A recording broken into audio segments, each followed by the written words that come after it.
જય બોલે મિત્રો, સ્વાગત છે તમારું ધ મેટ્રિક ક્લાસમાં. આવતીકાલથી નવરાત્રિની શરૂઆત થઈ રહી છે. તારીખ 3થી પરીક્ષાઓની પણ શરૂઆત થઈ રહી છે. તો એના ભૂલી જવું આ બાબતમાં, નવરાત્રિની બાબતમાં, કે પાછળ પરીક્ષા આવી રહી છે પ્રથમ સત્રની. વાત કરું તો મિત્ર, એક સ્ટોરી કહેવી હતી મારે તમને, કે એક નાનો વિદ્યાર્થી હતો તમારા જેવો 12-13 વર્ષનો. એને જીવનમાં કંટાળો ખૂબ જ આવતો કે પપ્પા ભણવું, લખવું, વાંચવું, એકની એક વસ્તુ કરીને કંટાળી ગયો હતો.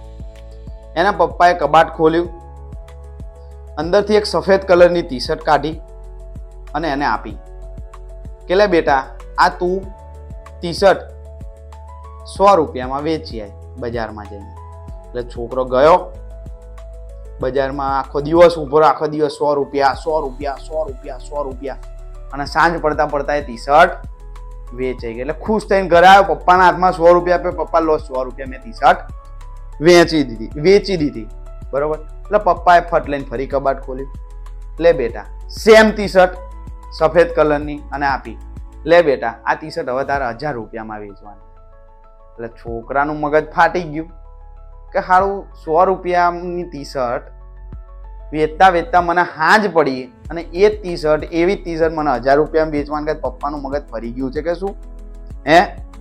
એટલે છોકરાએ વિચાર્યું, એની પાછળ ઘણો વિચાર કર્યો. છોકરાએ એની જે ડ્રોઈંગ બુક હતી એ કાઢી, અને એના જે કલરો અને રંગકામ હતું એ ટી શર્ટ ઉપર થોડું ઘણું કરી દીધું, અને બીજે દિવસે બજારમાં ગયો પાછો.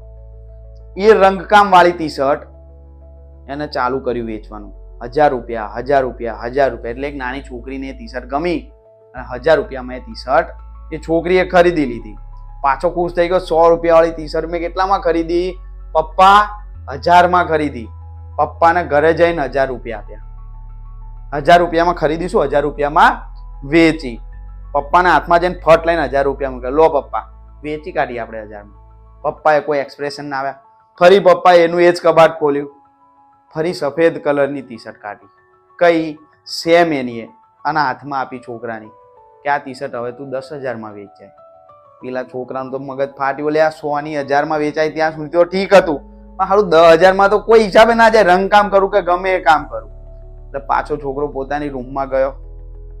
શું કર્યું છોકરાએ? વિચાર્યું, કશો વિચાર ના આવ્યો. એટલે એને ચારે તરફ જોયું એની રૂમમાં. તો આપણે કેવું, છોકરા હોય ને, અમુક રૂમોમાં પોસ્ટર લગાવેલા હોય,